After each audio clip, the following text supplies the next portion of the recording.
نوائے ضیاء کے ساتھ پروفیسر ضیاء۔ بچپن میں ہم ایک کہانی سنا کرتے تھے، انگور کھٹے ہیں، دا گریپس آر سور۔ جس طرح کہتے ہیں انگور کھٹے کا جو ایک لیسن تھا وہ یہ تھا کہ جب آپ کسی ایک چیز کے حصول کے لیے جدوجہد بہت کرتے ہو لیکن وہ چیز آپ کو حاصل نہیں ہو پاتی تو پھر آپ کو جو ہے وہ اپنی شرمندگی کا جو ایک تصور ہوتا ہے ناکامی کا، اس سے متعلق آپ کو پھر دوسروں پہ جو ہے وہ الزامات لگا کر جو ہے وہ اپنے آپ کو اس سے علیحدہ ہونا پڑتا ہے۔ اس طرح انگور کھٹے ہیں کا مطلب ہے کہ جب آپ انگور کو حاصل کرنے کی تمام جبلت دکھا چکے لیکن انگور آپ کو نہیں مل رہے تو پھر آپ کے پاس کوئی دوسرا آپشن نہیں رہ جاتا کہ ماں سوائے اپنے جو فرسٹریشن اور ناکامی ہے اس کے اوپر جو ہے وہ اپنے زخموں کے اوپر مرہم رکھنے کے لیے کہہ دیں کہ یہ انگور جو ہے وہ کھانے کے لائق ہی نہیں ہے۔ میں نے یہ تمام جو ریفرنس دیا ایک بچپن کی ایک کہانی کا، وہ اس لیے دیا کہ پاکستان اور امریکہ، پاکستان جو امریکہ اور ایران کے درمیان جو تعلقات کے لحاظ سے جو جنگ و جدل کا عمل تھا اس کو ایک سیز فائر کے ذریعے جو ہے وہ امن کے راستے پر تو گامزن کرنے میں جو کامیابی اس کو حاصل ہوئی تھی، اس کے نتیجے کے اندر پاکستان نے جو تفاخر اور پاکستان کے اندر جو ایک سیلیبریشن اور پاکستان کی قیادت کے اندر عظیم ڈپلومیٹک جو ایبلٹی اور پوٹینشل رکھنے کا جو تصور پیدا ہوا تھا اور جو دنیا کے اندر پاکستان کو جو ہے وہ ایک امن کا پیامبر بنا کر جو ہے وہ پیش کیا جا رہا تھا، اب اگر حالات و واقعات کے اندر جا کر دیکھیں تو جو یہ تمام جو پاکستان نے اعزازات جو ہے وہ سیز فائر کے نتیجے کے اندر اپنے لیے جو ہے وہ اپنا حق تصور کرتے ہوئے جو ہے اس کا استعمال شروع کر دیا تھا، اور دنیا بھی پاکستان کو یہ حق دینے کے لیے اس بنیاد پہ تیار تھی کہ پاکستان کی کوشش ہے وہ کم سے کم ایک ایسے عمل کو کمزور بنا کر جائے ختم کرنے کی کوشش قرار دیا جا سکتا ہے جو دنیا کی امن کے تباہی اور جنگ کے لیے ناگزیر حالات و واقعات کا آئینہ دار بن چکی تھی۔ تو اس طرح یہاں جنگ کو روکنا اور امن کی امید کو پیدا کر دینا، that was the most important aspect that brings the appreciation for Pakistan all over the world. تو اس طرح یہاں پر ہمیں جو تصور ہے وہ لیکن اب سوال یہاں پر یہ پیدا ہوتا ہے کہ وقت گزرنے کے ساتھ ساتھ جو ہم نے دیا جلایا تھا اور جو شمع ہم نے امن کی اپنے ہاتھ میں تھامی تھی اس کو لے کر آگے چلنا اور اس کو جلائے رکھنا اور اس کے ذریعے جو ہے وہ امن کو حاصل کر لینا کیا مشکل ہوتا چلا جا رہا ہے یا ناممکن ہوتا چلا جا رہا ہے۔ تو میرے یہاں پر اگر ہم دیکھیں تو پاکستان جو ہے وہ جس سوچ اور فکر کے تحت امریکہ کے اندر انتہائی محترف تھا ان کے اپریسیشن کا، امریکہ جو ہے معترف تھا پاکستان کے کردار کا، تو وہاں جا کر جو مجھے ایک تصور ملتا ہے، ایک انالیسس کے طور پر ملتا ہے، وہ یہ ہے کہ پاکستان کا جو تصور ہے امریکہ کی نظر کے اندر کہ پاکستان جو ہے وہ اپنی سوچ اور فکر کے زاویے کو جو ہے وہ امریکہ کے مفادات کے تحت جو ہے وہ استوار کرتا ہے، لہذا وہ کبھی کوئی ایسا عمل جو ہے وہ اپنی سوچ اور فکر کے تحت شعوری طور پر اختیار نہیں کرتا کہ وہ اسے امریکہ سے اسے دور ہو جائے۔ یہ ایک دوسرا پہلو ہے کہ امریکہ جو ہے وہ اپنے مفادات کے تحفظ کے لیے پاکستان سے دور ہو جائے، تو ایسا پاکستان سے متعلق ان کا یہ کبھی تصور نہیں رہا کہ پاکستان بھی کبھی اپنی سوچ اور فکر کے زاویے کے تحت دور کر سکتا ہے۔ اس نے یہ یقین تھا کہ پاکستان جس تجربہ جس امریکہ کے ساتھ ریکنسیلیشن کا وہ وہی ٹرانسفر کرے گا ٹورڈز ایران، اس طرح ایک خربوزہ دوسرے خربوزے کو رنگ دیتا ہے، پاکستان اپنا رنگ جو ہے وہ ایران کو دے گا۔ لیکن المیہ یہاں پر یہ ہوا ہے کہ یہ عمل جو ہے مکمل نہیں ہو پا رہا، اور وہ عمل اس طرح نہیں مکمل ہو پا رہا کہ ایران نے بھی اپنے تعلقات کو امریکہ کے ساتھ جو ہے وہ ایک امریکہ کی خواہش کے تقاضوں کے مطابق جو ہے وہ استوار کرنے سے انکار نہ صرف کر رکھا ہے بلکہ ایک ریڈ لائن جو ہے وہ بنا رکھی ہے، اور المیہ یہ ہے کہ جس چیز کو ایران اپنے لیے ریڈ لائن تصور کرتا ہے، امریکہ جو ہے اس ریڈ لائن سے گزرے بغیر جو ہے وہ اپنے لیے امن کی کوئی خواہش جو ہے وہ حاصل کرنے کے لیے تیار نہیں ہے۔ اس طرح یہاں پر جا کر جو ریڈ لائن ہے میرے خیال میں وہ یورینیم کی افزودگی اور پاکستان کا شاید نہیں، میرے خیال میں ایک اندازے کے طور پر کہا جاتا ہے، نہیں یقین ہو چکا تھا کہ اگر ایران کے ساتھ امریکہ کی افزودگی کا یورینیم کی افزودگی کا جو تصور ہے یہ ایک ریکنسائل ہو سکتا ہے ان ٹرم آف دا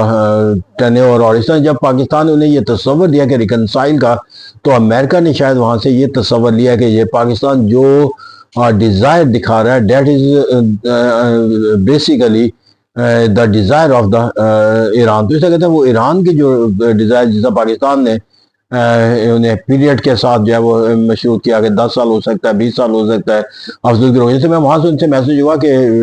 یہاں پر جو ہے وہ لوہا گرم ہے اور اس کو اگر ایک اور چوڑ لگائی جائے اور تو اپنے اس سے اور بھی زیادہ وسیع معنی و مفہوم کے تحت جو ہے وہ کامیابی آ سکے، یعنی یورینیم جو ہے وہ امریکہ جو ٹرانسفر کر دیا جائے اور اس طرح کے جو تصور مطالبات. اس طرح کہتے ہیں یہاں پر پاکستان نے جو انہیں امید دلائی اپنے تجربے کی بنیاد پر یا اپنے بیانیے کے ذریعے ایران سے متعلق، وہ ان کی سوچ اور فکر کے اندر جو ہے وہ نئی خواہشات کا پیدا کرنے کا سبب بنتا چلا ہوا. یہی وجہ ہے کہ وہ ریڈ لائن جو ہے وہ بن چکی ہے ایران کے لیے بھی اور امریکہ کے لیے بھی. تو اس کہتے ہیں پاکستان نے جو ایک دونوں ملکوں کو ایک پیس کی طرف لانا تھا، وہ اب ان کو ایک ریڈ لائن کے اوپر لا کر کھڑا کر دیا. اور اس ریڈ لائن کو کراس کروانا جائے دنیا کے اندر جو وہ جنگ کا ہی تصور دے سکتا ہے، امن کا پیغام تو نہیں دے سکتا. تو اسے کہتے ہیں امریکہ جو ہے وہ یورینیم کی افزودگی کے تصور کو کمزور بنا کر جو ہے وہ واپس وطن کسی معاہدے کے ساتھ جائے گی قیادت ڈونلڈ ٹرمپ کی. تو میرا اس کے لیے ایک بہت بڑا سوال ہے. اور اس ایران اگر امریکہ کی خواہش کے مطابق اپنی تمام یورینیم کی جو افزودہ یورینیم اس کو بھی امریکہ کے حوالے کر دے گا، تو پھر تمام جنگ و جدل کا اور شہادتوں کا ان کے لیے کوئی جواز جو ہے وہ باقی نہیں. تو اب ریڈ لائن جو ہے وہ اخلاقی طور پر بھی بن چکی ہے، سیاسی طور پر بھی بن چکی ہے اور جنگ و جدل کے خاتمے کے راستے میں رکاوٹ کے طور پر بن چکی ہے. اس طرح یہاں پر جا کر جو ہے آئندہ آنے والے دنوں کے اندر حالات و واقعات کا جو اب ایک طرف سنگینی بڑھتی چلی جا رہی ہے کہ دنیا کے اندر جو مڈل ایسٹ کے ممالک ہیں وہ وسائل کی فراہمی کے لحاظ سے اب تیل کی بندش کی وجہ سے مشکلات کا شکار ہوتے چلے جا رہے ہیں. اپنے ایسڈ جو ہے وہ دنیا کے اندر بیچ کر جو ہے وہ ڈالر حاصل کرنے کی جو ہے وہ کوشش کرتے نظر آتے ہیں. تو میں ان کے لیے ایک طویل عرصے تک اس پروسیس کا جو اس کے اندر ان کی معیشت ایک ایسے دہانے پر پہنچ جائے کہ جہاں پر وہ بھی ایک عام ڈیولپنگ کنٹری کی طرح جو ہے وہ اپنی ضروریات کی تکمیل کے لیے کسی بین الاقوامی اداروں کے امداد کے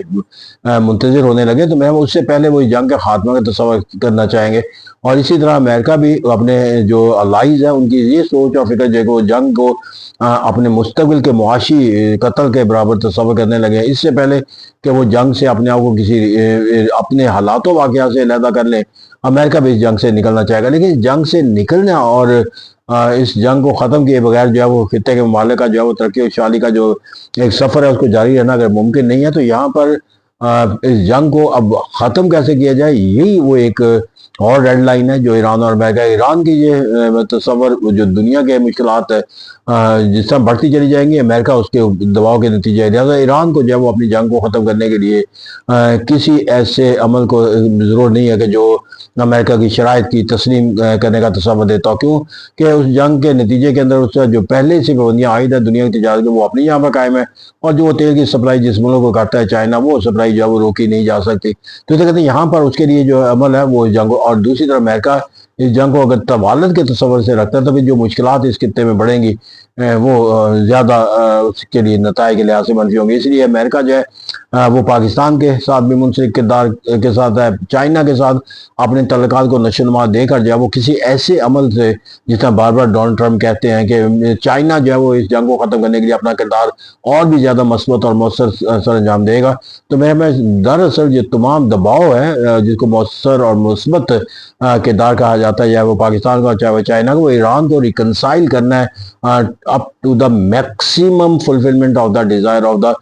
United States of America in terms of the uranium enrichment. تو اسے کہتے ہیں یورینیم افزودگی کے لحاظ سے جو تصور ہے اس کو. تو اسے کہتے ہیں آئندہ آنے والے دنوں کے اندر یہ جنگ جو ہے وہ ایک نیچرل جو ڈیتھ کہتے ہیں وہ تصور کیا کرے گی. اور یہ تصور جو ہے وہ ڈونلڈ ٹرمپ جو ہے وہ کسی ایک ایسے پہلو کے تحت جہاں پر اس کے لیے کوئی ایک ایگریڈ کانکریٹ ایگریمنٹ کی صورت میں کامیابی کا کوئی تصور انہیں ملے اس کے نتیجے میں وہ جنگ کا خاتمے کا اعلان کرے، یہ ممکن نہیں ہے. ہاں بین الاقوامی حالات و واقعات یا دباؤ کے نتیجے میں آ کر وہ یہ اپنے وڈرال کا تصور اختیار کرے تو میرا وہ ایک واحد عمل رہ جائے گا. اور یہی ایک ایسی پہلو ہے جو جنگ کے خاتمے کو یقینی بنا سکتا ہے. تو اس طرح سے یہاں پر جنگ کا جو خاتمہ ہے وہ ایک اب ملٹیپل جو سوچ اور فکر ہے اس کے تابع ہو چکا ہے. اور جو ڈپلومیٹک جو ایفرٹس تھے اس ایفرٹس کے جو کردار تھا اس امن کو قیام کے لیے وہ کمزور سے کمزور ہوتا چلا جا رہا ہے. اب اگر اس تمام عمل کے بارے میں صرف اتنا ہی کہا جا سکتا ہے یہ جنگ جو ہے وہ اب necessity is the mother of invention بنتی چلی جا رہی ہے امریکہ کے لیے، ضرورت ایجاد کی ماں ہے، تو جب یہ ضرورتیں جو حالات و واقعات پیدا کرتی رہتی ہیں وہی امن کو جو ہے وہ تشکیل دیں گی۔ Thank you very much.